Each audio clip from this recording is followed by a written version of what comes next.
Every business owner at some point in their journey feels stuck, plateaued, and lost as to what to do next. It doesn't matter where you're at. Million, 10 million, 100 million, a billion. At some point, those CEOs don't know exactly what to do next to scale. I've seen it literally thousands of times. I've spoken to thousands of contractors, whether at events or inside of one of our programs, or even just engaging with you guys through YouTube in the comments section. I've literally been engaged with thousands of contractors who are like, Mike, I just don't know what to do next. I've tried everything I know what to do, and I'm stuck.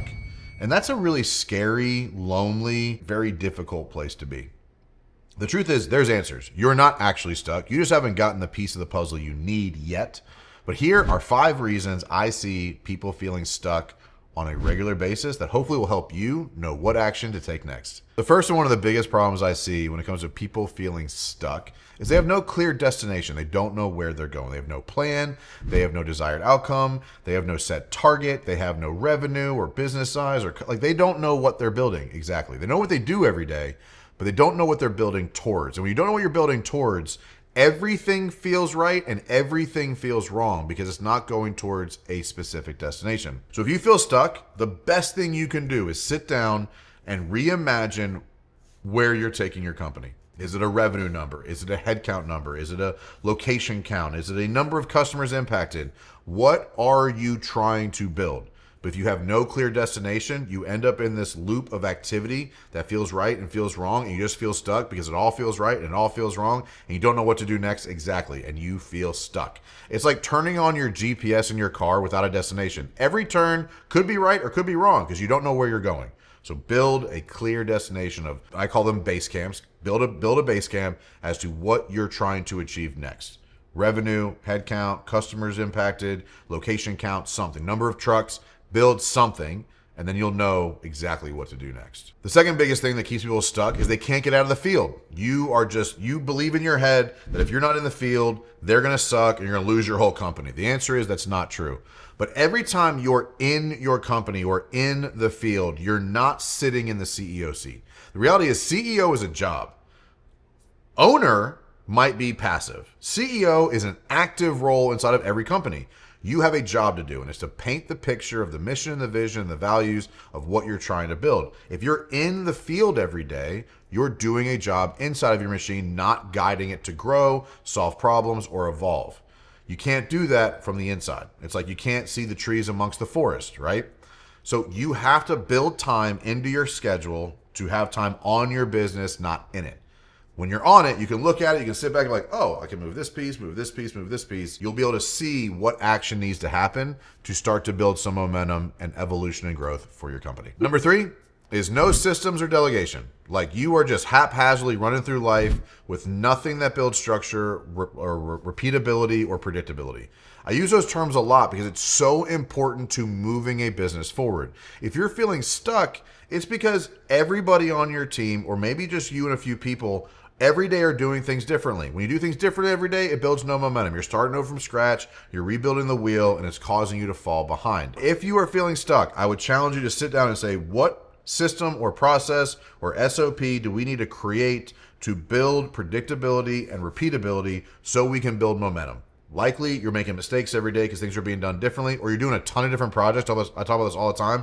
Niching down will help you grow as well. Because if today you're doing tile and tomorrow you're doing roofing, and the next day you're doing fencing, and then you're doing some painting, and then you decide to pull some weeds or install some bushes, you can't grow that way. You might be generating revenue, but you're going to feel stuck because there's no way to scale that much complexity. Number 4 is bad financial habits. You get stuck because you physically can't afford to move.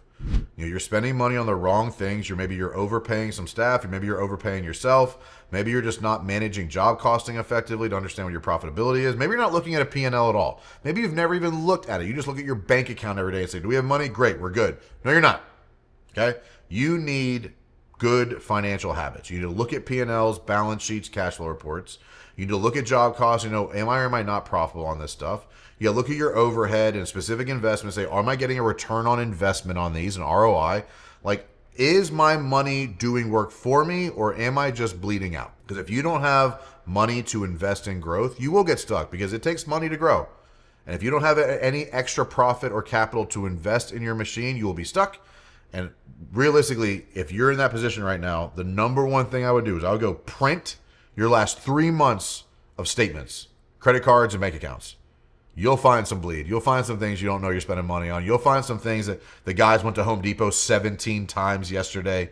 You'll find some issues in there, but you just have to look at it. Good financial habits will create momentum because it allows you to have capital to reinvest to build growth. And number 5, and I think this is probably the biggest one that I see on a regular basis with the individual as a leader, is they feel alone.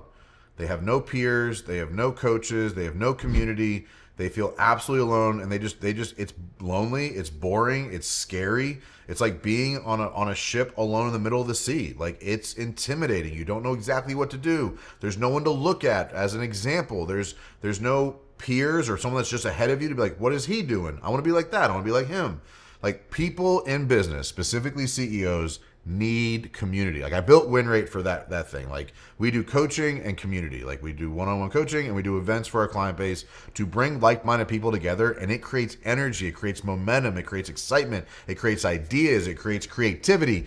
If you're not around people, you're just on an island by yourself, you're going to run out of ideas, you're going to run out of effort, you're going to run out of energy, and that will absolutely, kind of that burnout, create stagnation for your entire organization. So if you're doing everything else I said well, but not that one, come to one of our events. Go to an event. Hire a coach. Go locally. Just get around peers that are business owners. Go to like the chamber. Go to a NARI event. Go find some. Go find business owners to plug yourself into and be around, and that will spark ideas and creativity. Again, if you're running the tool belt, you can't do it. If you're in the field, you can't do that. If you don't have good financial management, you can't do that. So some of these things are necessary, but you need to build time into your calendar to go get around people who can pour into you to help give you ideas and creative ways to scale your company. But if you are feeling alone and actually alone, you don't understand how powerful it can be to be around like-minded people that are headed in the same direction. I did a video once, might have been a podcast, called The Peloton Effect. And it's incredible how much easier it is to move at faster pace when you have the people around you that are equally operating the same way. It just creates momentum, it creates engagement, it creates a draw to move faster, it creates a push to move faster. Like being in the middle of a peloton, which is like that big group of bikers, like the road bikers. If you've ever seen like the Tour de France, that big blob of bikers, that's a peloton. But when they get together like that, it's because it creates momentum. Like-minded people pedaling the same direction at the same speed allows the entire group to move faster. Go get around somebody. Build a community. Look, I'm incredibly biased. I believe I built one of the best communities for people just like you. Click the link in the description, book a call with one of our team members, and see if our community, if our group, if the people that I have accumulated around are right to help you get past this stuck and start to build a life and a business you're proud of.